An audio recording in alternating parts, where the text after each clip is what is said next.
Time for just a few questions today. We invited any and all that we get, and we picked out the best one. Charean at Robert Fenbers wants to know the Browns' most impressive victory next season, opponent and score. I left my crystal ball downstairs. Charean, do you have any thoughts on the Browns' most impressive win next year and maybe what the score will be? 100-0? Well, when I read that, I was thinking it said last year's most impressive win, and I'm thinking, well, of course, it's the Steelers in the postseason, right? I think they sweep the Steelers next year. I'll say that. I'll go there. I think they're going to have a better team than the Steelers.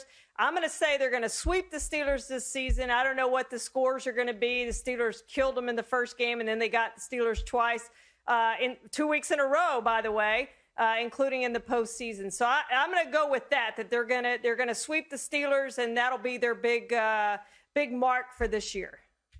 And I won't go 100-0, but I vividly recall Week 1, 1989, Steelers at the Browns. Or actually, it was Browns at the Steelers to make it even worse. The Steelers were the home team for this debacle.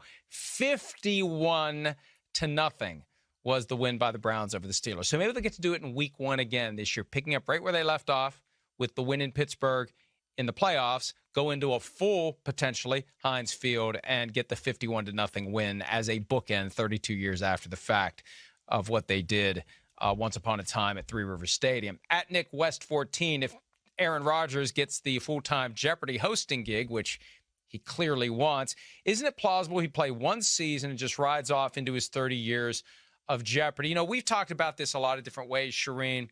Could he get Jeopardy to wait until after the season and he takes the job? He thinks he can double dip. Some think he could, tape a whole football season of shows before football season even begins. I don't think the producers would be into that.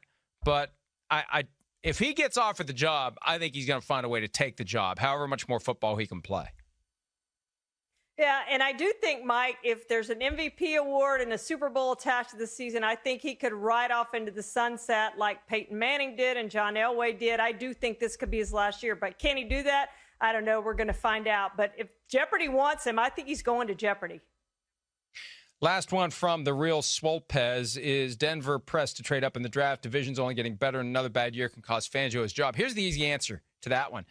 George Paton doesn't care if Vic Fangio gets fired. Look, this is how it works. New GM wants his own coach. He can say whatever he wants. George Paton has been walking around with 15 years of lists in his pants pocket of the guys that he would want to hire as head coach. And he's going to do what's right for the team. He's not going to do what's right for Vic Fangio. And if they stink this year and Vic Fangio gets fired, then George Paton can hire whoever it is at the top of that list of the guys that he wants to hire to be his head coach, Charean. Yeah, I think Teddy, we talked about, could be a good bridge quarterback, no pun intended, in Denver. And then they go back to the drawing board maybe after next season. They see what Teddy can become at 28 years old. So that would be a possibility there. I don't think they're pressed, Mike, to go find that quarterback because George Paton's new on the job. He's not pressed to get it done this year.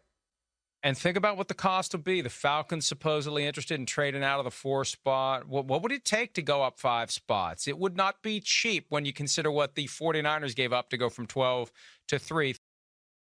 Hi, I'm Mike Tirico, and thanks for watching. Make sure to hit subscribe for the latest news and highlights from NBC Sports.